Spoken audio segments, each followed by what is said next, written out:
August 14th, 2025. 02:11 p.m.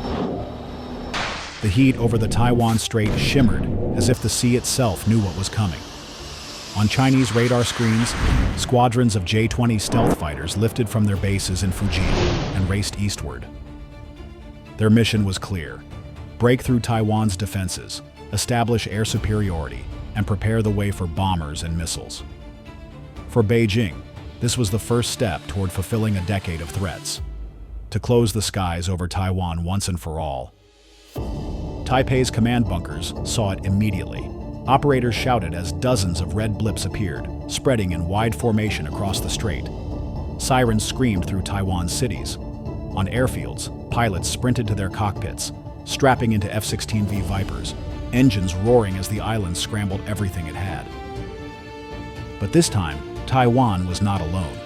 From the decks of the USS Gerald R. Ford and the USS Ronald Reagan, American F-35C Lightning IIs catapulted into the sky. Overhead, an E-3 Sentry AWACS took station at high altitude, feeding live data across the entire strike group. And from Guam, the deadliest fighters America possessed, F-22 Raptors, were already inbound. For the first time in history, China's most advanced aircraft were about to clash with America's crown jewels. At 02:26 p.m., contact was made. The opening minutes were silent. Pilots whispered checklists, radars probed for locks, and electronic warfare systems screamed across invisible frequencies. For both sides, this was a duel in the shadows, each trying to blind the other before the first shot was fired. Then, without warning, a J-20 launched a PL-15 missile, streaking across the sky at Mach 4. An American Raptor immediately responded with an AIM-120D AMRAAM. The missiles crossed paths in the thin air, both exploding harmlessly, but the silence was over. Within seconds, the battle became chaos. Dozens of contrails laced the sky, explosions blooming in mid-air like fire flowers.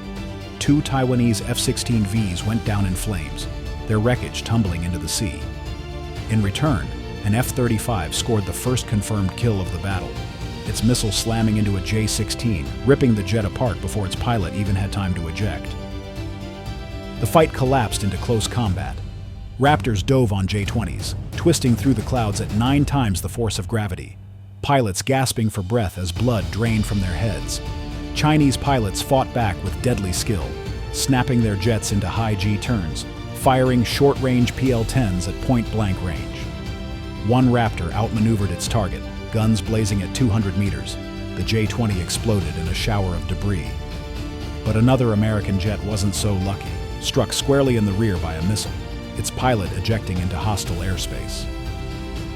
The sheer scale of the engagement was staggering. Over 50 advanced fighters clashed across a battle space smaller than Rhode Island. Taiwan's radar screens pulsed with overlapping missile tracks, each one carrying death at Mach speed.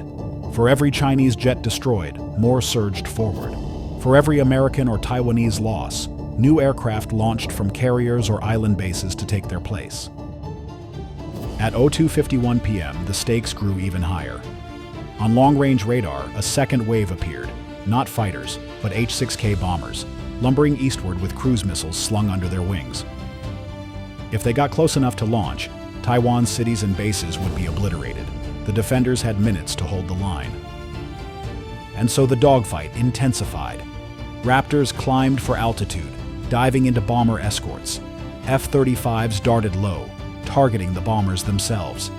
Taiwanese Vipers pressed in with sidewinders, their pilots shouting prayers as they fired into the melee. The strait became a furnace of flame and smoke. Contrails scarred the blue sky, jets streaked past each other at supersonic speed, and below it all, the waters filled with burning wreckage. When the first bombers finally turned back, chased by missiles, the cost was clear. Over 40 aircraft lay at the bottom of the sea. Taiwan had lost a third of its interceptors. 3 American fighters were down, but the bombers had failed. The sky, for now, was still defended. The message was undeniable. China had crossed the line. America had answered, and the war for Taiwan's skies was only beginning. This is Navy warfare. If you want to see how the next World War could ignite in the skies over the Pacific, smash like, hit subscribe, and consider becoming a sponsor. The dogfight for the future has already begun. The sky above the strait still boiled from the dogfight, but the battle was far from finished. On long-range radar, Taiwanese and American operators saw the next wave, 12 Chinese H-6K strategic bombers, each one capable of carrying 6 long-range CJ-10K cruise missiles. Escorted by J-20 stealth fighters and J-16 strike aircraft, the bombers lumbered eastward, their course clear. They weren't here to fight in the air. They were here to erase Taiwan's bases, naval ports, and command centers in one devastating salvo. Inside Taipei's command bunker, the mood was grim. If even half of those bombers launched their payloads, Taiwan would face destruction on a scale unseen since World War II. Pilots scrambled, ground crews raced to refuel interceptors, and American commanders on the carriers understood. This was the decisive moment. Stop the bombers here, or watch the island burn. The Chinese formation crossed the midpoint of the strait at 03:20 p.m. From Fujian to Guangdong, Chinese propaganda outlets were already declaring victory, broadcasting images of the unstoppable H-6s streaking toward their targets. But high above in the thin atmosphere, 2 American B-2 Spirit stealth bombers and the brand-new B-21 Raider had been silently waiting. Their radar signatures were almost invisible, their approach masked by electronic warfare from American destroyers in the Philippine Sea. At 03:24 p.m., the first American strike landed. Massive GBU-57 bunker-busting bombs drilled deep into the concrete runways and fuel depots of Chinese air bases along the coast.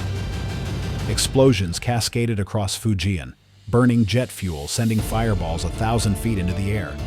Chinese operators in hardened bunkers lost communications as command centers collapsed. On the mainland, chaos spread, but the bombers in the air pressed forward. Now it was up to the fighters. From the USS Ronald Reagan and USS Gerald R. Ford, squadrons of F-35C Lightning IIs surged toward the H-6 formation. Using their stealth and advanced networking, they struck first. Within seconds, 4 bombers vanished in fireballs, their massive wings tearing apart as missiles found their mark. The survivors tried to scatter, escorted J-20s diving to protect them, but the damage was done. At the same time, Taiwan's remaining F-16V Vipers, battered from the earlier battle, launched into the fray. 2 pilots scored direct hits with sidewinders, blasting bombers out of the sky at close range. Others tangled with the J-16 escorts, trading kills at deadly ranges measured in seconds. By 03:30 p.m., half of the bomber wave was already gone. But some managed to launch. More than a dozen CJ-10K cruise missiles dropped from H-6 bomb bays, engines igniting as they raced low over the sea toward Taiwan. For a moment, panic surged across the island. Command bunkers tracked the missiles closing in on Kaohsiung Naval Port, Hsinchu Air Base, and Taipei itself. Then America's shield activated. From the escorting destroyers east of Taiwan, Aegis Combat Systems launched volleys of SM-6 interceptors, their white-hot trails streaking into the atmosphere. One by one, the cruise missiles were shredded mid-air, exploding into fragments before they could cross Taiwan's coastline. Those that slipped through met the second line of defense, Patriot PAC-3 batteries, lighting up the skies above Taipei and Kaohsiung with thunderclaps of intercepts. Civilians reported windows rattling, shockwaves rolling across the city, but no bases were hit. The shield had held. By 03:40 p.m., the Chinese bomber wave was in ruins. 6 destroyed outright. 2 more forced to dump payloads into the sea and retreat. The survivors limped back across the strait, chased by American fighters. Only a handful made it home. For Beijing, the gamble had collapsed. The cost was staggering. 12 bombers launched, 8 lost. Dozens of cruise missiles fired. None reached their targets. American and Taiwanese losses were heavy as well. 7 fighters downed, several pilots ejecting into the sea, their fates uncertain. But Taiwan's airfield still stood. Its command bunkers still operated. Its navy remained afloat. The island had survived the first major bomber strike. The message was undeniable. China had committed its strategic bombers, and they had failed. America had shown that stealth, precision, and layered defense could blunt even the heaviest assault. For the sailors on the carriers, watching the coast of China erupt in fire from B-2 and B-21 strikes, it was a moment of grim satisfaction. For the pilots returning to Taiwan's runways, their planes riddled with shrapnel, it was proof they were not fighting alone. But in Beijing, the response was immediate. Military planners, humiliated by the losses, prepared the next escalation. They still had a weapon that had never been tested in combat: the DF-17 hypersonic glide vehicle and the DF-21D anti-ship ballistic missile, the so-called carrier killers. If fighters and bombers could not break through, then hypersonics would. The battle for Taiwan was only entering its most dangerous phase. This is Navy warfare.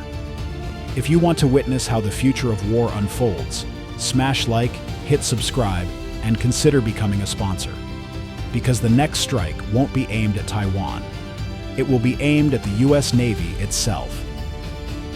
The bomber assault had failed, but in Beijing, failure was not an option. Within minutes of receiving reports that most of the H-6 fleet had been destroyed and their missiles intercepted, the Central Military Commission made its decision. If fighters and bombers could not break through American defenses, then something else would. Something built for this very moment. The order was simple: fire the carrier killers. From hidden launch sites in Fujian, Guangdong, and further inland, massive transporter erector launchers rolled into the open. Crews stripped away camouflage netting, input launch codes, and armed the missiles. Then, with a thunderous roar, the sky filled with fire. Dozens of DF-21D anti-ship ballistic missiles rose into the stratosphere, followed by sleek DF-17 hypersonic glide vehicles. Each one had a single purpose: to destroy the American carriers holding position east of Taiwan. For over a decade, the DF-21D had been advertised by Chinese propaganda as the carrier killer, a weapon that could fall from space directly onto a moving ship. The DF-17, meanwhile, represented the cutting edge, a hypersonic glide vehicle capable of maneuvering mid-flight at speeds above Mach 10. Interception was nearly impossible. Now, for the first time in history, they were being used in combat. On board the USS Gerald R. Ford and USS Ronald Reagan, alarms blared. Combat information centers lit up with red arcs descending from the upper atmosphere. Officers barked orders as sailors strapped into stations. For thousands of men and women at sea, the nightmare scenario had begun.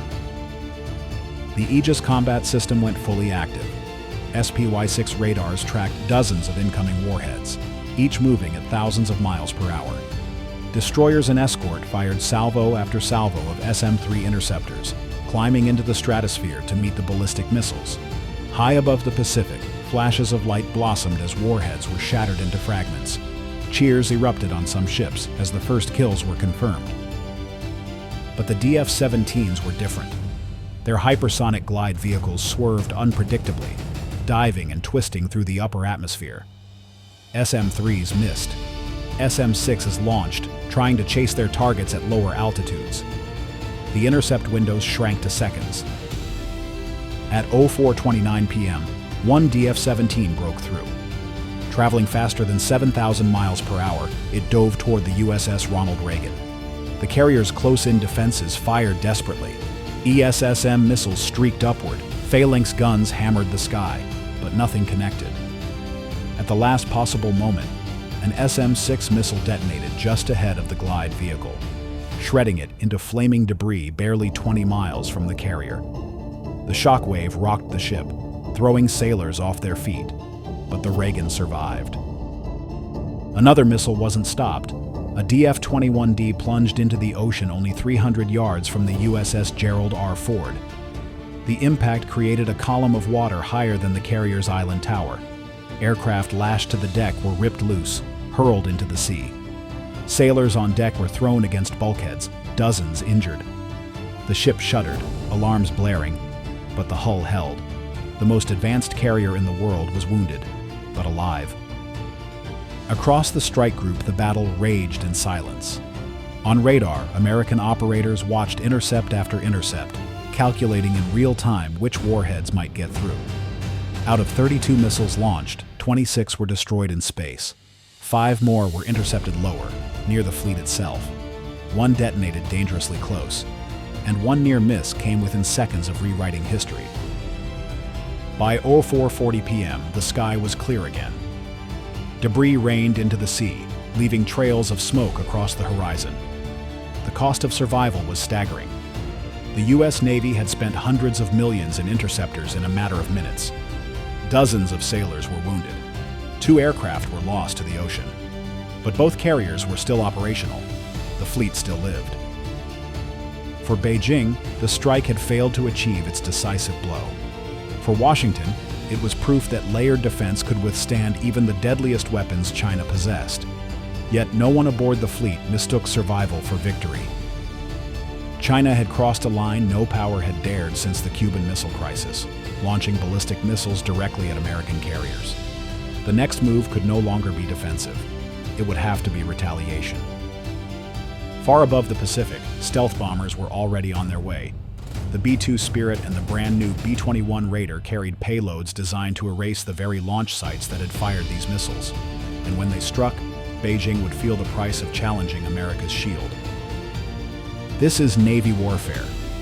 If you want to see how close the world stands to the edge of catastrophe, smash like, hit subscribe, and consider becoming a sponsor. Because the next strike will not be aimed at ships. It will be aimed at China itself. August 14th, 2025. 05:15 p.m. The Pacific was quiet for only a moment. Sailors on the USS Gerald R. Ford and USS Ronald Reagan stood drenched on the decks, staring at the horizon where Chinese hypersonic missiles had just been stopped at the edge of catastrophe. They knew what had almost happened, and what had to come next. Beijing had dared to strike directly at America's carriers with its most advanced weapons. The world's most powerful navy had survived, but Washington's answer would be immediate.